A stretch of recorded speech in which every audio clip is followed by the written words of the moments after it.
Corona भाइरसको संक्रमण बढेसँगै सरकारले केही प्रतिबन्ध सहित नयाँ नियम लागू गरेको छ। फेरि लकडाउन हुने चर्चा भए पनि सरकारले देशव्यापी रूपमा बन्दाबन्दी गर्न आवश्यक नभएको निष्कर्ष निकालेको छ।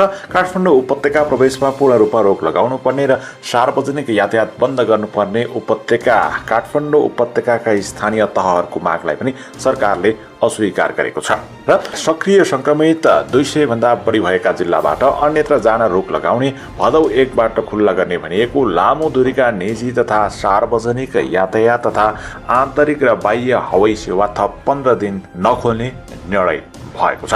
सरकारले 200 बढी संक्रमित जिल्लाबाट अन्यत्र जान रोक, आधा कर्मचारी वर्क फ्रम होम, लामो दूरीका यातायात र हवाई सेवामा रोक, प्रवेश बिन्दुमा रोक, ठेलाको व्यापार बन्द, स्कुल नखुल्ने, बैठक र भेला गर्न रोक लगाउने, लक्षण नभएका संक्रमितहरूलाई राख्न निजी अस्पतालले पनि आइसोलेसन सेन्टर बनाउने, होटल रेस्टुरेन्टमा टेक अवे मात्र लगायतका विभिन्न निर्णयहरू गरेका छन् भने त्यसलाई लागू गराउन निर्देशन समेत दिएका छन्। हेर्नुहोस् पुरा विवरण सहित। यसमा पहिलो निर्णय नेपाल सरकार मन्त्री परिषदको 2077 साल जेठ 12 गतेको निर्णय बमोजिम जारी भएको कोभिड-19 को विश्वव्यापी संक्रमणको कारणबाट उत्पन्न असहज परिस्थितिमा स्वदेश आउनै पर्ने अवस्थामा रहेका नेपाली नागरिकलाई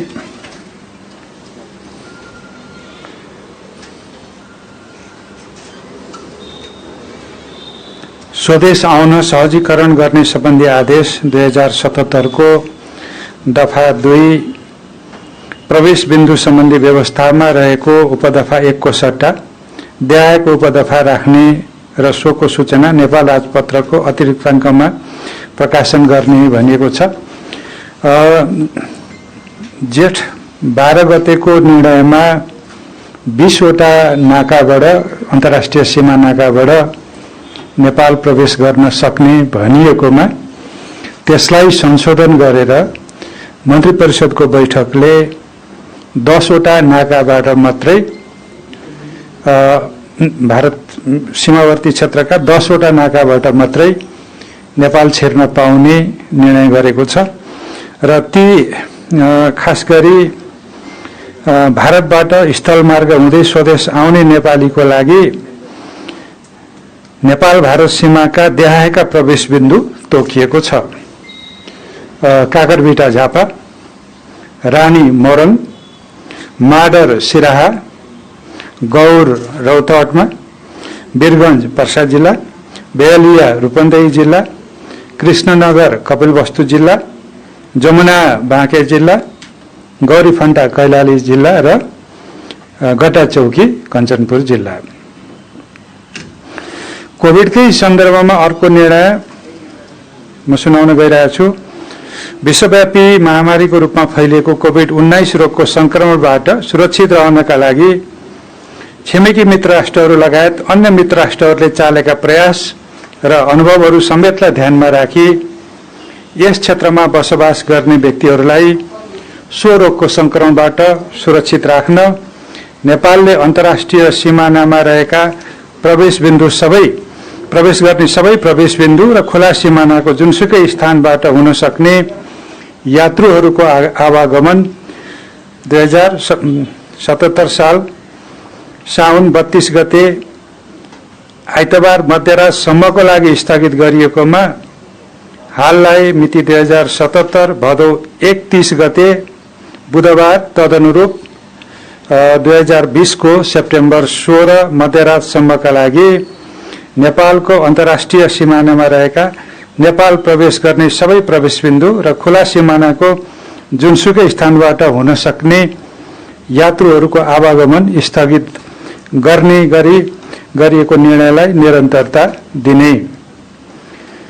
तर नेपाल सरकार मन्त्री परिषदको जेठ 12 कै निर्णय बमोजिम जारी भएको कोभिड-19 को विश्वव्यापी संक्रमणको कारणबाट उत्पन्न असहज परिस्थितिमा स्वदेश आउनै पर्ने अवस्था रहेका नेपाली नागरिकहरूलाई स्वदेश आउन सहजीकरण गर्ने सम्बन्धी आदेश 2077 जुन मिति 2077 4/26 मा संशोधन समेत भएको थियो। त्यस बमोजिम स्थल मार्गबाट नेपाल प्रवेश गर्न तोकिएका प्रवेश बिन्दुबाट नेपाल प्रवेश गर्न दिने व्यवस्था र माल सामानको ढुवानी व्यवस्थालाई यथावत राख्ने, यो आदेशको पालना नगरी सीमानाकाबाट प्रवेश गर्ने गराउने वा प्रवेश गरेको मानिसलाई लुकाउने कार्य गरेमा प्रचलित कानुन बमोजिम कारबाही गर्ने। त्यसैगरी विश्वव्यापी महामारीको रूप लिएको कोभिड-19 को संक्रमणको रोकथाम नियन्त्रणका लागि सरकारले संक्रामक रोग ऐन 2020 को दफा 2 बमोजिम जारी गरेको आदेश जनताको जीवन रक्षाको लागि हो। हालसम्म यो आदेशको पालना गरेर सरकारको यो निर्णयमा साथ दिनुभएकोमा नेपाल सरकारले सम्पूर्ण दिदीबहिनी दाजुभाइहरूलाई हार्दिक धन्यवाद ज्ञापन गर्दछ। साथै संक्रामक रोग ऐन 2020 को दफा 2 बमोजिम जारी गरिएको आदेश र नेपालको अन्तर्राष्ट्रिय सीमानामा रहेका नेपाल प्रवेश गर्ने सबै प्रवेश बिन्दु र खुला सीमानाको जुनसुकै स्थानबाट हुन सक्ने यात्रुहरूको आवागमन स्थगित गर्ने कार्यको सबैले पूर्ण पालना गराई सहयोग पुर्याउनु हुन सम्पूर्ण दिदीबहिनी दाजुभाइहरूलाई नेपाल सरकार आग्रह समेत गर्दछ। कोभिडकै सन्दर्भमा यसअघि जारी गरिएका केही निर्देशनहरू अथवा केही निर्णयहरू परिमार्जन गरिएको छ। त्यो निर्णय म सुनाउँदै गइरहेको छु। विश्वव्यापी महामारीको रूप लिएको कोभिड-19 को रोकथाम नियन्त्रण र उपचार सम्बन्धमा संक्रामक रोग ऐन 2020 को दफा 2 बमोजिम नेपाल सरकारको मन्त्री परिषदको गत साउन 5 गतेको निर्णय अनुसार जारी भएको आदेशमा देहाय बमोजिम थपगढ गर्ने र सोको सूचना राजपत्रको अतिरिक्ताङ्कमा प्रकाशित गर्ने निर्णय भएको छ। त्यो आदेशको दफा 2 को खण्ड क मा के भनिएको थियो भने होटल रेस्टुरेन्ट ट्राभल ट्रेकिङ खोल्ने भनिएको थियो। तर अबको आदेशबाट के हुने भयो भने अब चाहिँ होटल तथा रेस्टुरेन्टबाट तयार गरिएको खाद्य परिकार लैजाने सेवा अथवा अंग्रेजीमा टेक अवे मात्र। यो गर्नु परेको कारण चाहिँ के हो भने होटल रेस्टुरेन्टमा स्वास्थ्य सुरक्षाका उपायहरू अपनाएर मात्रै हामी परिचालित हौं भन्दाखेरि भेडभाड गर्ने, मास्क नलगाउने र फेरि पनि स्वास्थ्य जोखिम बढाउने जस्तो प्रवृत्ति भएको हुनाले फेरि पनि टेक अवे नै मात्रै रहने गरी होटल रेस्टुरेन्टहरू सञ्चालन गर्न दिने निर्णय भएको हो। त्यसैगरी आदेशको दफा 3 मा रहेको 2077 भदौ 1 देखि भन्ने बेहोराको सट्टा मिति 77 भदौ 16 गतेदेखि भन्ने बेहोरा राखिएको छ। त्यो चाहिँ भदौ 1 गतेबाट हुने गरी भनिएका केही कुराहरू थिए। म यहाँ पढेर सुनाउँछु। जुन साउन 5 गतेको निर्णय थियो त्यसमा भएको संशोधन हो यो। त्यसलाई हामीले भदौ 16 गते बनाएको छौं। त्यो के थियो भन्दा भौतिक पूर्वाधार तथा यातायात मन्त्रालयले तोकेको मापदण्ड बमोजिम हुने गरी छोटो, मध्यम र लामो दूरीमा जिल्लाभित्र तथा अन्तर जिल्ला सञ्चालन हुने निजी तथा सार्वजनिक यात्रुवाहक सवारी साधनहरू चल्न दिने भनिएको जोखिम कायमै रहेको, संक्रमणको जोखिम बढिरहेको, कतिपय स्थानहरू चाहिँ स्थानीय बन्दाबन्दीमा गएको अवस्थामा सार्वजनिक यातायात भदौ 1 गतेदेखि नै खोल्न सक्ने स्थिति रहेन। त्यसलाई भदौ 16 गते सारिएको विषय हो। त्यसैगरी त्यही साउन 5 गतेकै आदेशको दफा 4 मा के भनिएको थियो भने तपाईहरुलाई स्मरण छैन भने म अलिकति स्मरण गराउँछु। अर्को सूचना नभएसम्म केही सेवाहरू सुचारू नगर्ने भनिएको थियो। त्यसमा शैक्षिक संस्थाहरू थिए, सभागोष्ठी, तालिम, सेमिनार थिए, प्रदर्शन, भेला, सम्मेलन, cinema hall, party palace, salon, swimming pool लगायतका कुराहरू, समूहमा खेल्ने खेलहरू, पुस्तकालय जस्ता कुराहरू थिए। ती विषयहरू चाहिँ अहिले पनि ती अर्को सूचना नभएसम्म तिनीहरू बन्द नै छन्। तर त्यसको अतिरिक्त केही थप व्यवस्थाहरू मन्त्री परिषदले निर्णय गरेको छ। त्यो भनेको चाहिँ कोभिड-19 संक्रमणको सक्रिय संक्रमित 200 भन्दा बढी भएका जिल्ला र काठमाडौँ उपत्यकाका सरकारी र गैर सरकारी निकायहरू बैंक, सहकारी, लघु वित्त एवं वित्तीय सङ्घ संस्था लगायतका जनतासँग प्रत्यक्ष सम्पर्कमा रही सेवा प्रवाह गर्ने सबै कार्यालय, निकाय एवं सङ्घ संस्थाहरूले विद्युतीय माध्यमबाट सेवा प्रवाह गर्ने व्यवस्था मिलाउने, यी निकायहरूको कार्य सम्पादन एवं सेवा प्रवाहका लागि बढीमा 50% कर्मचारी कार्यालयमा आलो पालो गरी उपस्थित हुने र अन्य कर्मचारीहरूले सुरक्षित रूपमै घरबाटै सम्पादन गर्न सकिने तोकिएका कार्यहरू गर्ने, जसलाई हामी पपुलर अङ्ग्रेजी भाषामा वर्क फ्रम होम भन्छौँ, त्यो गर्ने, त्यस्तो व्यवस्था सम्बन्धित कार्यालय प्रमुखले मिलाउने। अनलाइन, भर्चुअल वा विद्युतीय माध्यमबाट सेवा प्रवाह गर्न सम्भव नहुने र बढी जनसम्पर्क हुने कार्य अर्को निर्णय नभएसम्मका लागि स्थगित गर्ने, सेवा प्रवाह र जनशक्ति व्यवस्थापनको जिम्मेवारी जिल्ला कोभिड सङ्कट व्यवस्थापन केन्द्र, जसलाई हामी अङ्ग्रेजीमा DCCMC भन्छौँ, त्यसको समन्वयमा सम्बन्धित कार्यालय प्रमुखको सो जिम्मेवारी हुने। त्यसै गरी अर्को थपिएको प्रावधान छ, मानिसहरूको जमघट, भेटघाट र नजिकिने कार्यबाट कोभिड-19 को संक्रमण बढ्दै गइरहेको हुँदा अत्यावश्यक बाहेक कुनै पनि प्रकारका बैठक, समीक्षा, गोष्ठी, सेमिनार, छलफल, भेला जस्ता सामूहिक जमघट हुने कार्यहरू नगर्ने, नगराउने। त्यसै गरी अर्को थप निर्णय, स्वास्थ्य र सुरक्षा लगायतका आधारभूत सेवा प्रवाहलाई निरन्तरता दिन जनशक्तिलाई आवश्यक पर्ने स्वास्थ्य सामग्री, आवश्यक सुरक्षाको प्रबन्ध र अनुकूल कार्य वातावरण बनाउन सम्बन्धित मन्त्रालयका सचिवले आवश्यक कार्ययोजना तयार गरी प्रभावकारी रूपमा कार्य सञ्चालन गर्ने, गराउने। त्यसैसँग जोडिएको अर्को निर्णय छ, कोभिड-19 को संक्रमणको जोखिम बढ्दै गएको देखिएको हुँदा जनस्वास्थ्यको रक्षालाई सर्वोच्च प्राथमिकतामा राख्नुपर्ने आवश्यकता भएकोले धार्मिक स्थलहरूमा दैनिक नित्य पूजा बाहेक अन्य कुनै गतिविधि सञ्चालन नगर्ने, नगराउने।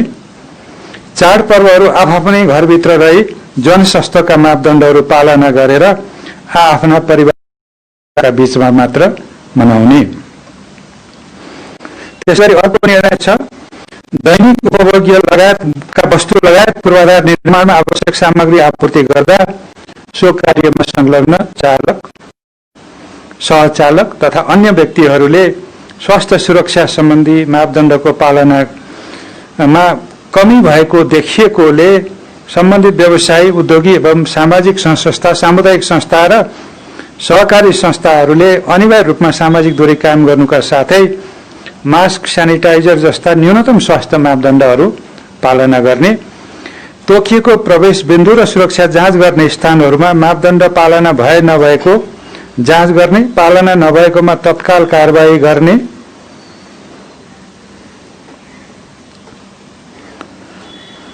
र जनस्वास्थ्य सुरक्षाका मापदण्ड पालना गर्ने गराउने जिम्मेवारी विषयगत मन्त्रालयको सचिवको हुने। विषयगत मन्त्रालयका सचिवले मातहतका विभाग, कार्यालय र स्थानीय प्रशासनको समन्वयमा नियमित अनुगमन गर्ने। कोभिडसँगै सम्बन्धित अर्को निर्णय छ, शैक्षिक संस्थाहरू जसभित्र विद्यालय, कलेज, ट्युसन सेन्टर, तालिम केन्द्र आदि पर्छन्, सबै प्रकारका सभा, गोष्ठी, तालिम, सेमिनार, सबै प्रकारका प्रदर्शन, भेला तथा सम्मेलन, cinema hall, party palace, dance bar लगायतका मनोरञ्जन स्थल, सेलुन, ब्युटी पार्लर र स्पा, स्विमिङ पुल, जिमखाना लगायतका हेल्थ क्लब, समूहमा खेलिने खेलकुद र खेल मैदानमा हुने प्रस्तुति, सबै प्रकारका धार्मिक तथा सामाजिक स्थल, पुस्तकालय, संग्रहालय र चिडियाखाना हाल सञ्चालन निषेधकै अवस्थामा रहेको हुँदा सम्बन्धित मन्त्रालयबाट यसको नियमित अनुगमन गरी कडाइका साथ पालना गर्न गराउनु एवं उल्लङ्घन गर्नेलाई प्रचलित कानुन बमोजिम कारबाही गर्ने। अर्को निर्णय, कोभिडसँगै सम्बन्धित काठमाडौँ उपत्यकाका 3वटा जिल्लाभित्र आवत-जावत गर्ने बाहेक कोभिड-19 को सक्रिय संक्रमित संख्या 200 भन्दा बढी भएका जिल्लाबाट अन्य जिल्लामा जिल्ला कोभिड संकट व्यवस्थापन केन्द्र तथा स्थानीय प्रशासनको अनुमतिमा बाहेक आवत-जावत नगर्ने। सम्बन्धित उद्योग व्यवसायले आफ्नो क्षेत्रभित्रको आवश्यक क्वारेन्टाइन तथा आइसोलेसन लगायतका पूर्वाधारको प्रबन्ध समेत गर्ने।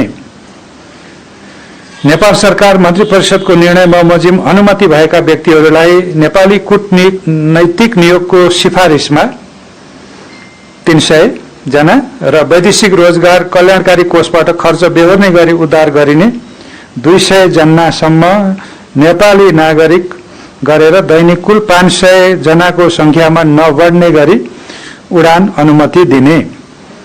यस्ता उडानबाट आउने व्यक्तिहरूलाई काठमाडौँ उपत्यकामा नै तोकिएको स्थानमा क्वारेन्टाइनमा राख्ने व्यवस्था मिलाई संक्रमण मुक्त भएको यकिन भएपछि मात्र सम्बन्धित गन्तव्यमा पठाउने व्यवस्था गर्ने।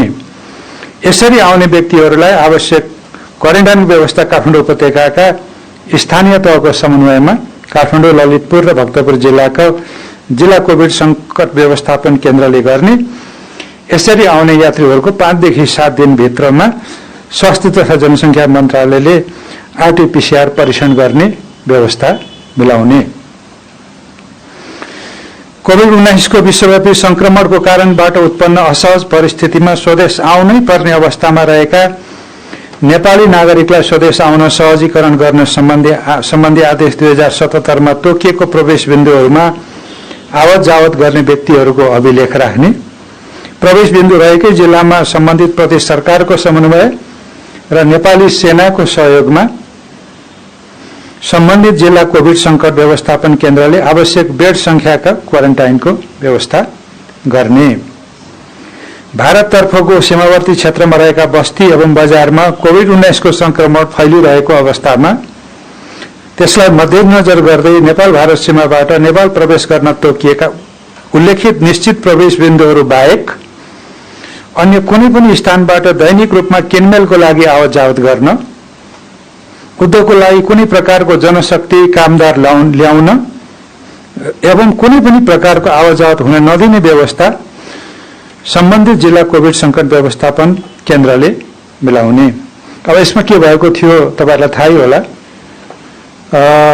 उद्योग व्यवसाय चलाउनलाई प्राविधिकहरू कहिलेकाहीँ चाहिन्छ, बिग्रेका मिल मेसिनरीहरू बनाउनु पर्ने र सीमित मात्रामा उद्योग व्यवसायहरूले त्यस्तो मर्मत गर्ने व्यक्ति ल्याएर कारखाना परिसरमै सञ्चालनमा ल्याएर त्यही राखेर छुटे राखेर त्यो मर्म सम्भार भइसकेपछि सुरक्षित ढंगले फिर्ता पठाउने गरिएको व्यवस्थाको काहीँ अलिकति कार्यान्वयन त्यही ढंगले हुन नसक्दा मजदुरहरू पनि आवत जावत हुन थालेको, मजदुरहरू पनि सीमा पारीबाट आउने दिनभरि काम गर्ने र फर्केर जाने स्थिति बनेको।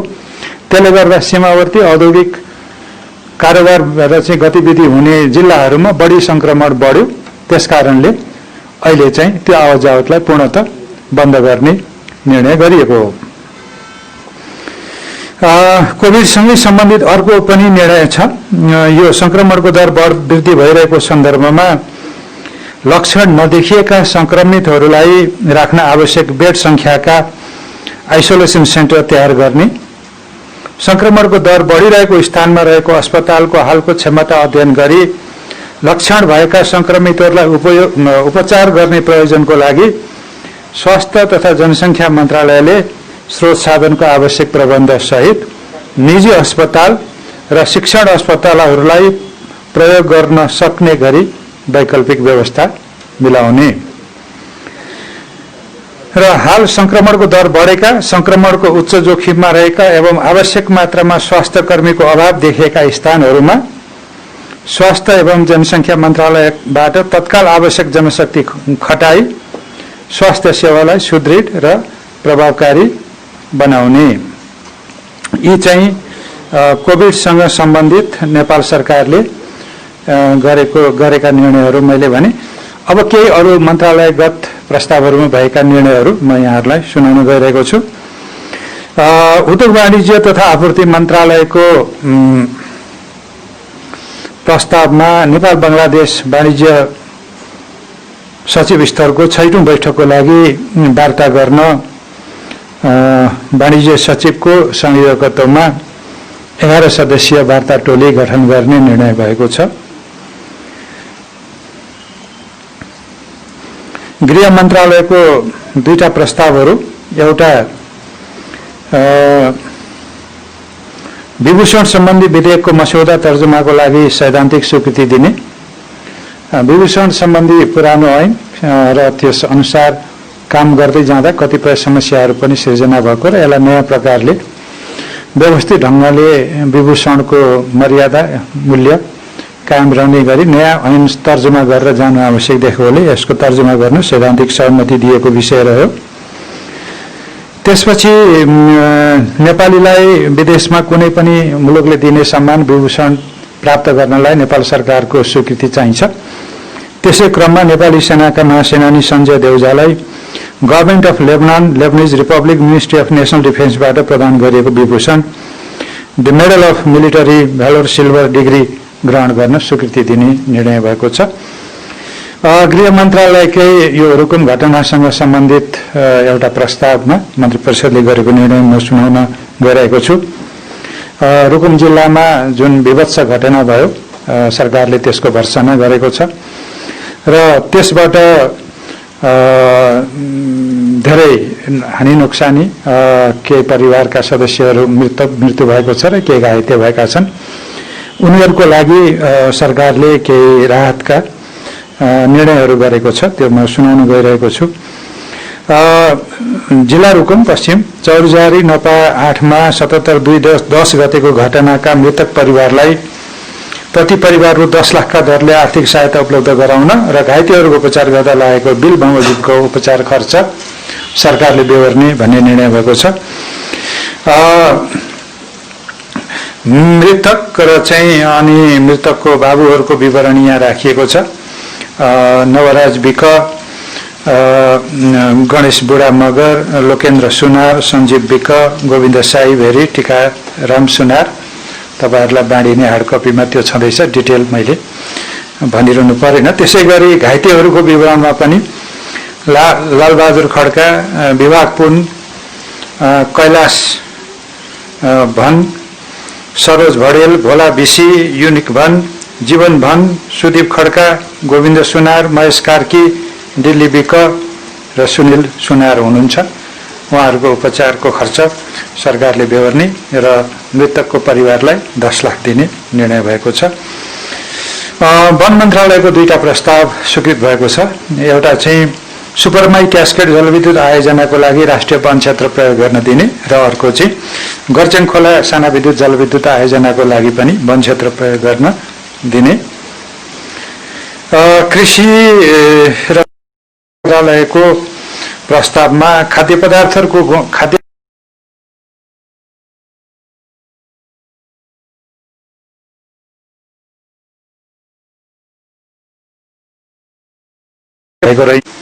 उदाहरणको लागि हामी सबैले खाने गुटपाक अथवा हामी सबैले खाने चिउरा, हामी सबैले खाने दालमोट, यस्ता कमन हामी सबैले प्रयोग गर्ने वस्तुहरू समेतको गुणस्तर निर्धारण नहुँदाखेरि त्यस्ता वस्तुहरूको उपभोगमा उत्पादनकर्ता र विक्रेता पनि विवादमा पर्दै आएको र गुणस्तर निर्धारण गर्न आवश्यक भएकोले त्यो व्यवस्था गरिएको छ।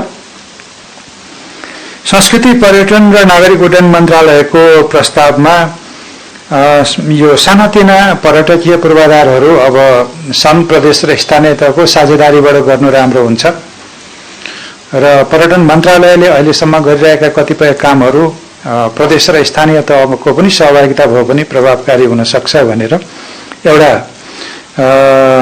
निर्देशिका बनाइएको छ, जसको नाम पर्यटन पूर्वाधार तथा पर्यटन उपज विकास साझेदारी निर्देशिका 2077 भनिएको छ। यसमा चाहिँ पर्यटकीय स्थलहरू, पर्यटकीय पूर्वाधारहरू, पर्यटकीय सेवाहरू को विकास गर्दा सङ्घले बेहोर्ने, प्रदेशले बेहोर्ने र स्थानीय तहले बेहोर्ने रकम खर्च, त्यसको लागत बेहोर्ने सम्बन्धी विधि यसमा लेखिएको छ। त्यसपछि प्रधानमन्त्री तथा मन्त्री परिषद कार्यालयको प्रस्तावमा यो जनगणना 2078 हामी सुरु गर्दैछौँ 78मा। त्यसको लागि घर परिवार सूचीकरण फारम र मुख्य प्रश्नावली स्वीकृत गर्ने प्रस्ताव थियो र त्यो घर परिवार सूचीकरण गर्ने फारम र प्रश्नावली मन्त्री परिषदले स्वीकृत गरेको छ। सञ्चार तथा सूचना प्रविधि मन्त्रालयको प्रस्तावमा प्रेस काउन्सिल नियमावली 2077 स्वीकृत गर्ने भनिएको प्रस्ताव स्वीकृत गरिएको छ र मूलतः नेपाल सरकारको मन्त्री परिषदको हिजै सोमबार बसेको बैठकका निर्णयहरू मैले सार्वजनिक गरेँ। तपाईहरुलाई यसमा थप केही स्पष्ट हुनुपर्ने विषय छ भने सोध्न सक्नुहुन्छ। धन्यवाद।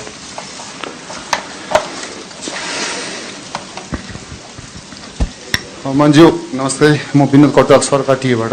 मैले जान्न खोजेको चाहिँ यो नेपाली सेनाको उपल्लो तहमा भएको भन्ने सुन्नमा आएको थियो, यो बारेमा अलिकति स्पष्ट हुन चाहिँ बताइदिनु। नेपाली सेनाको सहायक रथी विज्ञानदेव पाण्डे र महासेनानी नकुल बहादुर रायमाझीको बढुवा गरी पदस्थापन गर्ने र उपरथी सरोज प्रताप राणा र 25 सहायक रथीहरूको सर्वाह गर्ने निर्णय भएको थियो। त्यसै गरी नेपाली सेनाका प्राविधिक प्रमुख सेनानी सानुमय श्रेष्ठलाई प्राविधिक महासेनानी दर्जामा बढुवा गर्ने निर्णय भएको थियो। नमस्कार, म दीपक श्रेष्ठ, गोरखापत्र दैनिकबाट।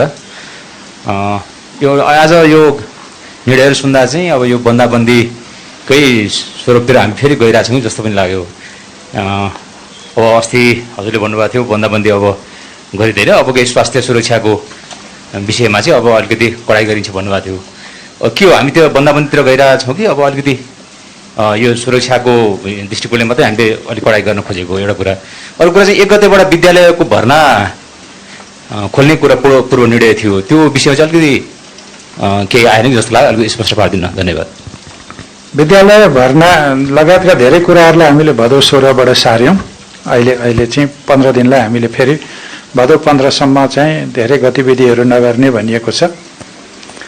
लकडाउन या बन्दाबन्दी भन्ने शब्द चाहिँ हामीले मन्त्री परिषदको निर्णयमा परेको होइन, हामीले बोलचालको भाषामा यो आदेश जारी गर्दाखेरि आदेशले लगभग त्यही स्थितिमा पुर्याएको हो। अहिले हामी मुलुकव्यापी बन्दाबन्दी गरेका छैनौँ र त्यो कायमै छ। कतिपय जिल्लाहरू कोरोनाबाट क्रमशः मुक्त हुँदै हुनुहुन्छ, उहाँहरूलाई फेरि लकडाउनमै लैजानुपर्ने कुनै आवश्यकता छैन। तर जहाँ बढी संक्रमण छ त्यहाँ बढी जोखिम भएको ठाउँहरूलाई फेरि अलिक कडाइ पनि गर्नुपर्ने भएको छ। त्यो अधिकार अहिले स्थानीय तहलाई र चाहिँ जिल्ला प्रशासनलाई स्थानीय प्रशासनलाई दिएकै हुनाले त्यस अनुसारै उहाँले गरिरहनु भएको छ। जोखिम जहाँ बढ्छ त्यहाँ उहाँहरूले आफ्नो कडाइका उपायहरू अपनाउनुहुन्छ। तर हामीले बन्दाबन्दी भनेको त आवत जावतै रोकेका थियौँ नि, मानिसको आवत जावतै रोकेका थियौँ। अहिले हामी के 200 भन्दा बढी संक्रमित भएको जिल्लाबाट मात्रै नगरौँ है भनिरहेका छौँ। त्यो सबैको सुरक्षाकै लागि हो। त्यसो हुनाले लकडाउनको अवस्था फेरि पनि होइन, जहाँ अलि सजिलो छ र जोखिम घट्दैछ त्यहाँ अलि खुकुलो हुँदै जाने, जहाँ जोखिम बढ्दैछ त्यहाँ अलि कडाइ हुँदै जाने। यसैले यो क्षेत्रगत नीति हो। त्यसले गर्दाखेरि हामीले अहिले फेरि पनि व्यवसायहरू सञ्चालन गर्न रोकेका छैनौँ, ढुवानी रोकेका छैनौँ र 200 भन्दा कम मान्छे मात्रै संक्रमित भएको जिल्लाहरूमा आवत जावत रोकेका छैनौँ। त्यो कारणले लकडाउनको स्थिति होइन, तर केही मुभमेन्टहरू हामीले नरोक्दा जोखिम बढ्न सक्छ। त्यसकारणले त्यसलाई हामीले चाहिँ निश्चित ठाउँहरूमा स्थानीय तहले नै केही प्रतिबन्धहरू लगाउन सक्छ भनिएको स्थिति छ। त्यति नै कुरा हो यसमा। हवस् ल, धन्यवाद।